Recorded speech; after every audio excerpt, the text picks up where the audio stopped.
Hello you sexy beast and welcome back to War Thunder. This is the Tachikawa Ki-94-II. This is going to be the second Operation Summer 2017 reward aircraft. And in this video I'm going to talk about the history and the stats. Actual, cold, hard stats this time around. Now, the usual disclaimers apply. This is a very early look. Flight model might not yet be finished, there might still be some changes. But unlike in the P-43, where when I did the video it had a placeholder flight model of the P-47, this one has its own unique flight model, and it is very likely that it's not going to change much, if at all. Which is why I'm confident in telling you the stats for this thing. Now, the development of the Ki-94-II actually started out in the Ki-94-I. This thing. A twin boom push-pull configuration interceptor. This thing would have been equipped with two 37mm cannons and two 30mm cannons.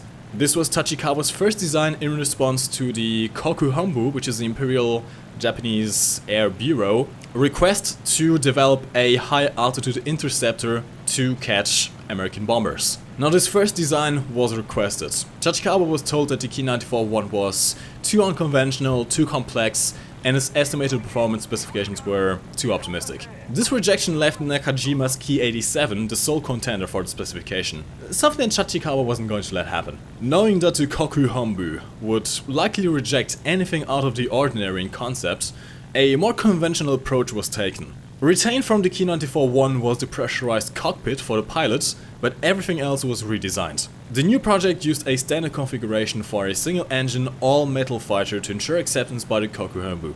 The power plant selected for the plane was a Nakajima 18-cylinder radial engine that was rated at 2,450 horsepower. The engine was equipped with a fan-cooled turbo supercharger that was situated on the underside of the fuselage. Originally, the aircraft was planned to have a 6-bladed propeller, however, testing showed that when in operation, a blur was created by the spinning prop, obscuring the pilot's forward vision.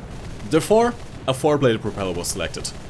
The new design was fairly large by Japanese standards, even bigger than the Ki-87. With the drafts completed, Tachikawa presented them to the Koku-Honbu. After review, the design was accepted as the Ki-94-II, and Tachikawa received the order to produce a static test airframe, 3 prototypes and 18 pre-production aircraft. However, the project was met with delays in production, which caused it to fall behind schedule. One prototype was completed with a scheduled test flight for the 18th of August 1945. However, the war ended for Japan on the 15th of August, just 3 days before, which prevented the Ki-94-II from ever making any test flights. The end of the war also meant that the second prototype was never completed. Now, before we go into the hard stats, let's start off with the positives. First of all, and foremost really, is the amazing armament.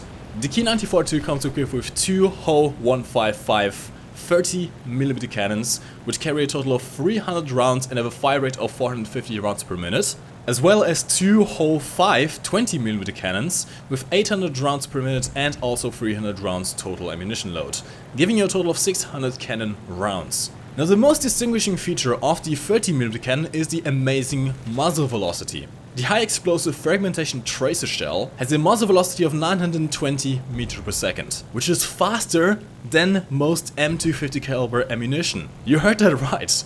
This is a 30mm shell with a higher muzzle velocity than an American 50 cals. The 20mm is also not too bad, 740 meters per second. Do keep in mind that the guns are all mounted in the wings, however, and as such you will have to keep gun conversions in mind. As for Ordnance, there's a bit of a confusion. The real-life records show it could carry a single 500kg bomb, whilst in the presentation video that the Gaijin made we saw two 250kg bombs, but in the dynamic campaigns we've only seen two 50kg bombs. That being said, this thing really is not a ground attacker and you should never carry bombs, no matter what. There are better aircraft for that role. Another positive is actually the surprisingly good roll rate for an aircraft of this size and weight. It is not quite Fokker over 90 levels, but it's decent enough to follow through some maneuvers. And now we sadly have to start off with many negatives of this aircraft. First of all is the weight. If you thought that the P-47 was a heavy aircraft, you've seen nothing yet. The P47D30 has an indicated loaded weight of 5,774 kilograms. The Ki-94-II has an indicated load weight of 6,450 kilograms. This also results in this aircraft having a substantially higher wing loading than the P47, which results in this thing being a worse turner than the P47. And you thought the Thunderbolt was a brick. The next part is going to be all about stat crunching. I could say that I got these stats myself, but I would be lying. I got these stats thanks to an anonymous source who wishes not to be named, but he knows who he is. Thank you very much. And again, just as a reminder, flight model might change, but chances are it won't. These stats you are about to see represent the top speed at various altitudes, the top speed with war emergency power, the time to altitude, and the time to altitude with war emergency power between the Ki-94-II, the Ki-87, the P51D30, and the P47M. Obviously, we are not going to be representing the turn time here, mostly because this thing just is not a good turner. That being said, there's one specific instance where it is decent, but we're going to get to that in a bit. First of all, top speed in true airspeed without war emergency power. On the graph, the thick white line represents the Ki-94-II. As you can see, at most altitudes, it is slower than both the P51D30 and the Ki-87, by quite a margin as well. It is only at 8,000 meters where it catches up to the Ki-87, and only at almost 10,000 meters where it starts getting faster than the P51. Thankfully, it is always faster than the P47M when not using web. And this is a very important distinction because the next graph shows the top speeds with war emergency power. And as you can see, the Ki-94 suffers immensely. Whilst the P47M gets a massive boost to its engine performance with war emergency power, the Ki-94 really doesn't. And as such, of all the aircraft represented, it is the slowest, all the way up to 8,000 meters, and by quite a margin as well. It is only after almost 11,000 meters that you start being faster than your position. So the Ki-94-II is not very fast. And you know what? That's not surprising. It is a radial engine, it is a massive aircraft, and there's lots of radiator air scoops sticking out. It has a lot of drag. But can the powerful engine make up for that in terms of climb rate? Not quite. Without war emergency power, it is pretty much even with most aircraft at low altitudes, although slightly worse than most. Keep in mind that here, the lower the line is, the better, since this is all time to altitude. Up to around 6,000 meters, it is worse than both the Ki-87 and the P51D. However, after 6,000 meters, it actually starts being the best climber. And in fact, the only one that can reach past 12,000 meters. The maximum altitude of this aircraft is 14 kilometers, which is some of the highest I've ever seen. It can also climb up to 12,000 meters in half the time it takes the P51. That is quite impressive, actually. But once again, this all changes with war emergency power. All of a sudden, the Ki-94-II is the worst climber out of the bunch, all the way up to 7,000 meters. There it starts climbing better than the Ki-87. At 8,000 meters it starts climbing better than the P51D, but it will not outclimb the P47M with war emergency power until almost 12 kilometers altitude. This is quite bad. This is really quite bad. Now, in all fairness, the Ki-94 is, I'm pretty sure, classified as an interceptor, which does give it an air spawn. However, so is the P47M. And not only that, on most maps that the Japanese fight on, they get an air start anyways, as well as some maps the Americans getting an air start too, in all aircraft, which negates the advantage of this thing being classified as an interceptor. Now you can see by the stat curves that this thing is extremely good at extremely high altitudes. It is the only aircraft that can climb up to 14 kilometers. It is by far the fastest aircraft after 10 kilometers. And it just overall performs extremely well at those altitudes. The problem is, you're not going to find fights at that altitude. Most of the fights that take place in realistic air battles fall below 6,000, 7,000 meters. You're not really going to find people above 7 kilometers unless they're space climbing bombers. Which, in all fairness, this thing seems to be designed specifically for that task, both in real life and in game. It has the power to climb up to altitude, it has the speed to catch up to the bombers at altitude, and it has the armament to deal with the bombers at that altitude. But against every other fighter, it's just inferior. In fact, this thing is inferior in almost every single aspect to the P51D, which is a whole battle rating lower. Keep in mind, this thing is set to release at battle rating 5.7. And battle rating 5.7 is especially crucial because it means that you can get up-tiered to battle rating 6.7, where you're going to face off against Mark 24 Spitfires, which are absolutely going to wipe the floor with you. As such, the Ki-94 is not a fighter. Do not use it as a fighter. If anything, this is a heavy fighter, both in the performance and in the armament. That said, not all is lost for the Ki-94 just yet. I mentioned earlier there was one specific instance where this thing was quite a good turner. First of all, you need to know that this aircraft can dive up to 850 km per hour, which is respectable. It is not quite as good as the P-47M, but it's still a very decent speed. It also has one magic number, 700 km per hour. At 700 km per hour, this thing can pull 10 Gs. It turns extremely well at that speed, meaning that you can pull out of a dive pretty damn effectively. But it is a very short window.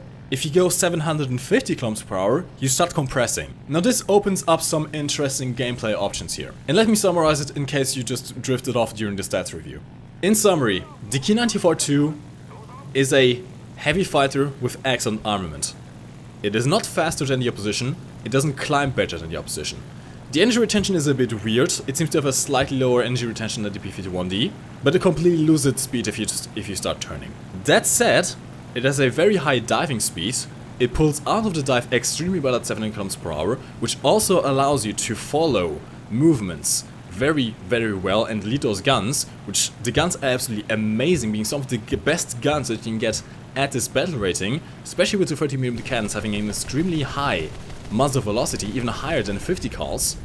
And of course the packing power, the packing punch of 30mm. You have plenty of ammo, you have extremely good, extremely high altitude performance, which is not going to fit into the meta really, but allows you to hunt down space climbing bombers, and you also have a decent roll rate, which allows you to do some maneuvers. Overall, this aircraft is going to have a very specific playstyle. There's only two things you can do. Either you side climb during the entire game, get up to 10 kilometers and search for bombers there, or you side climb all game, get up to 10 kilometers and try and boom and zoom the opposition. If you are caught below 6,000 meters, you are dead. If you are caught in a turn fight, you are dead. If you're caught in a straight line, you are dead. With this aircraft you have to pray that the enemy doesn't notice you when you're at the same energy level. You will absolutely always have to have a higher energy advantage than the enemy, or else you are dead. Finally, this aircraft is not a premium. Out of the 4 reward vehicles, the Packwagen, the Type 65, the P43 and the Ki-94-II, the Ki-94-II is the only one that is not a premium. And in fact, in every single aspect is just a shadow of the Ki-87, the premium aircraft that we already have in the game. I mean, sure, the guns are amazing. They really, really are amazing. But the Ki-87 has the same guns, and it outclasses the Ki-94-II in every other aspect that matters. As the final conclusion, if you are grinding towards the Ki-94 expecting it to be a great fighter, don't. It is not a great fighter. It isn't even a decent fighter. It can only do 2 things, and even then it is outclassed in those 2 things by most other opposition. In fact, it is worse in almost every single aspect than the P51D, at a whole battle rating higher, and it has the potential to face 6.7 jets and super props. That said, it is a unique aircraft that looks stunning, and I do hope we reach the community milestone to get the second camo unlock for this thing, because it will look even sexier. And hey, maybe you enjoyed the challenge. Anyways lads, hopefully you have enjoyed the video and hopefully you appreciate the time and effort that went into gathering the stats, researching the info and place testing this aircraft. The aircraft is currently, as far as I'm aware, not available in dynamic campaigns. Thankfully I was able to gather footage before it was removed, but Gaijin has indeed removed the aircraft from dynamic campaigns, for whatever reason it might be. My guess is that they don't want this exact video to be uploaded and show you the performance of this aircraft, fearing, well, backlash for the thing not really being all that spectacular. But as I've mentioned before, there might be changes to the flight model happening in the background. I doubt it, I really doubt it, but it might happen. But I think I've bored you enough. As always lads, my name is MikeGoesBoom, and thank you for watching. You can lift your head up to the the sky. Take a deeper breath and give it time. You can walk the path among the lines with your shattered frame of mind. Or instead you could always stay. We can wait right here and play until somehow you can find